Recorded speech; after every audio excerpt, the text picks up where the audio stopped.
Master minds commerce చదవాలనుకునే 10th inter విద్యార్థుల తొలి ఎంపిక. Welcome to Suman TV. వీళ్ళు పెళ్ళాళ్ళ పిశాచులా అంటున్నారు, పెళ్ళిళ్ళు చేసుకుంటున్నారు, 6 నెలలు తిరగకముందే దారుణంగా హత్య చేస్తున్నారు. దీనికి కారణం ఏంటి? బిడ్డలను కూడా చంపేస్తున్నారు ప్రియుడి కోసం. ఇది తప్పు కదా. రోజు రోజుకి పెరిగిపోతూ ఉంటే ఈ సమాజం మహిళలు ఇంత దారుణంగా స్కెచ్ వేసి చంపుతున్నారు అనిపిస్తుంది. పెళ్ళిళ్ళు చేసుకోవాలంటే పురుషులే భయపడే ఈ సమాజంలో ఈ రోజు రోజుకి పెరిగిపోతుందంటే ఇది ఎక్కడి సంస్కృతి? వెస్టర్నేషన్కి అలవాటు పడుతున్నారా? వీళ్ళు ఎందుకు అక్రమ సంబంధాల ముసుగులో అమాయకులైన బలి చేస్తున్నారు? మొన్న మేఘాలయలో రాజా రఘువంశ్ హనీమూన్ పేరుతో సోనం వాళ్ళ భార్య తీసుకెళ్ళి ప్రియుడి మోజులో ఇంట్లో ఉన్న పని వాళ్ళతో అక్రమ సంబంధం పెట్టుకొని భర్తని హనీమూన్ అని చెప్పేసి అక్కడ చంపేసింది. ఏది సుఫారీ ఇచ్చి. అంటే కట్టుకున్న భర్తనే చంపేస్తున్నారంటే 7 అడుగులు నడవాల్సిన భర్తని, జీవితాంతం ఉండాల్సిన భర్తనే ప్రియుడి మోజులో చంపుతున్నారంటే ఈ ఆడవాళ్ళ పరిస్థితి రోజు రోజుకి ఎలా అయిపోతుందో అర్థం చేసుకోవాలి. అందరూ కూడా ఒక తల్లి, ఒక కడుపులో పుట్టిన వాళ్ళే. కానీ ఈ విష సంస్కృతి నిన్నగాక మొన్న తేజేశ్వర్ గద్వాల్లో ఒక బ్యాంకులో పనిచేసే వాళ్ళ అమ్మ కూతురు ఇద్దరిని బ్యాంక్ మేనేజర్ అక్రమ సంబంధంతో పెట్టుకొని మళ్ళీ ఒక ప్రియుడిని వంచి ఆస్తి కోసం అతని వెహికల్కి కూడా ట్రాకింగ్ సిస్టమ్ పెట్టి అతను 6 సార్లు హత్య చేయాలని ప్రయత్నం చేసింది. చివరికి 5 సార్లు తప్పించుకున్నాడు. 6సారి సుఫారీ ఇచ్చి బ్యాంక్ మేనేజర్ యొక్క ఇదితో, తల్లి ప్రోత్సాహంతో. ఇదెక్కడి న్యాయం? ఎక్కడున్నాం? ఇది కలికాలమా ఏమంటున్నారు? ఇవి ఎక్కువ అవుతున్నాయి. నిన్నగాక మొన్న ఒక మహిళ ఆంధ్రప్రదేశ్లో దాదాపు 6గురిని మోసం చేసి ఆస్తి చేసుకుంది. ఇంత దారుణం రోజు రోజుకి వెళ్తూ ఉంటే అసలుకి మహిళకు భద్రత అంటున్నారు, అసలు పురుషులకు భద్రత ఉందా అనే పరిస్థితి రోజు రోజుకు దాపురిస్తుంది. ఇది ఎక్కడ సమాజం అని అంటున్నారు. అంటే నిన్న మొన్న ముఖ్యంగా ఈ 6 నెలలు చూస్తే పెళ్ళైన 3 నెలలకే భర్తను చంపేయటం ఏంటండి? ఇదెక్కడ దారుణం? 7 అడుగులు నడవాలని చెప్పేసి అక్షంతలు వేసి దండలు మార్చుకుంటారు. హిందూ ధర్మశాస్త్రం, హిందూ వివాహ చట్టం అంత పవర్ఫుల్ ఉంటుంది. 1956 హిందూ మ్యారేజ్ యాక్ట్ ఉన్నది. అన్నీ అట్లా ఆ విధంగా అద్భుతమైన జీవితం కూడా ఉన్న వీళ్ళు, మహిళలు కొంతమంది యువతలు ఎందుకు ఇట్లా వెళ్ళిపోతున్నారు? అక్రమ సంబంధాల ముసుగులో బిడ్డలను కూడా చంపేసి, 2 కొడుకులు ఉంటే ఒక ఆమెమో తెలంగాణలో మొన్న ఒక ఇన్సిడెంట్లో 2 బిడ్డలను చంపేసింది ప్రియుడి కోసం.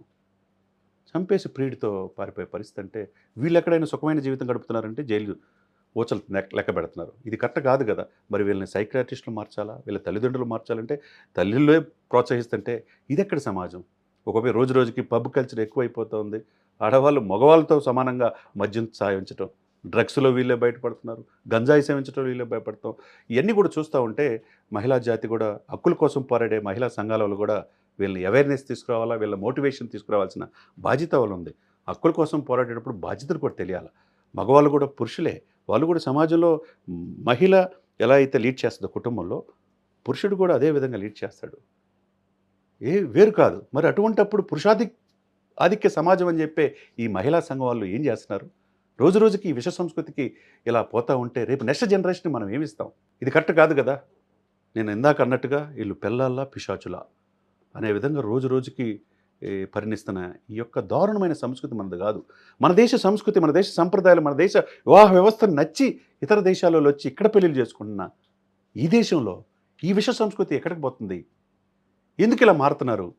వీళ్ళు చూసే ఫోన్లు కానించి వీళ్ళు బిడ్డలని తల్లిదండ్రులది బాధ్యత లేదా అని ప్రశ్నిస్తున్నారు చాలామంది మేధావులు. నిజమే, తల్లిదండ్రులు అంత గారాభంగా పెంచి మీ బిడ్డలు ఏం చేస్తున్నారో కూడా చూసుకోవాల్సిన బాధ్యత ముఖ్యంగా తల్లిదండ్రులు ఉంది. అదేవిధంగా గురువులు విద్యాబోధ అందించేది నీ కుటుంబాన్ని, కుటుంబ వ్యవస్థను కాపాడమన్నాడు. అదేవిధంగా స్వామి వివేకానంద గారు చెప్పారు, డేర్ బ్రదర్స్ అండ్ అమెరికాలో వెళ్ళి అంతర్జాతీయ సమ్మేళనంలో ఆయనకి మీటింగ్కి 10 నిమిషాలు టైమే లేదనే పరిస్థితి నుంచి ఆయన స్పీచ్ స్టార్ట్ చేస్తే 1.5 hour అనర్గళంగా మాట్లాడించారు. Dear American brothers and sisters అంటే హిందూ మతం, హిందూ దేశం, భారతదేశం ఇంత గొప్ప సంస్కృతి అని చెప్పన్నారు. అటువంటిది ముందు నీ కుటుంబాన్ని చూసుకోమన్నారు. వజ్ర సంకల్పం, ఇనుప కండరాలు, ఉక్కు శరీరం యువత భారతదేశానికి ఒక వరం అన్నాడు. అదేవిధంగా అబ్దుల్ కలాం గారు యువత కళలు కండే ఆ కళ సార్థకత చేసుకునే ప్రయత్నం చేయండి. అటువంటి యువత ఉన్న ఈ దేశంలో ఎందుకు మహిళలు రోజు రోజుకి పురుషుల మీద ఇలాంటి అఘాయిత్యాలకు పాటుపడుతున్నారు? మీకు నచ్చకపోతే పెళ్లి చేసుకోకుండా ఉండిపోండి. పెళ్ళిళ్ళు చేసుకుంటున్నారు, ఫోటోలు దిగుతున్నారు, వీడియోలు తీసుకుంటున్నారు, నాకు మించిన భార్య దొరకదన్నట్టుగా బిల్డప్ ఇస్తున్నారు. కానీ చివరికి హనీమూన్ వెళ్ళి మనం చంపేయటం ఏంటండి? ఈ విష సంస్కృతి రోజు రోజుకి తగ్గిపోవాలా? ముఖ్యంగా పురుషుల మీద రక్షణ లేదా అనే పరిస్థితి రోజు రోజుకు వినపడుతుంది. కాబట్టి పురుషాధిక్య సమాజం అని చెప్పి విమర్శించే ఈ మహిళా సమాజం వల్ల కూడా ఈ జరుగుతున్న తప్పులను సరిదిద్దాల్సిన పరిస్థితి ఉంది. అప్పుడే ఈ యొక్క లోకం తీరు మారుతుందనేది అందరూ చెప్తున్న మాట. సుమన్ టీవీలో మీ పర్సనల్ అండ్ బిజినెస్ ప్రమోషన్స్ కోసం కింది నెంబర్కి కాంటాక్ట్ చేయండి.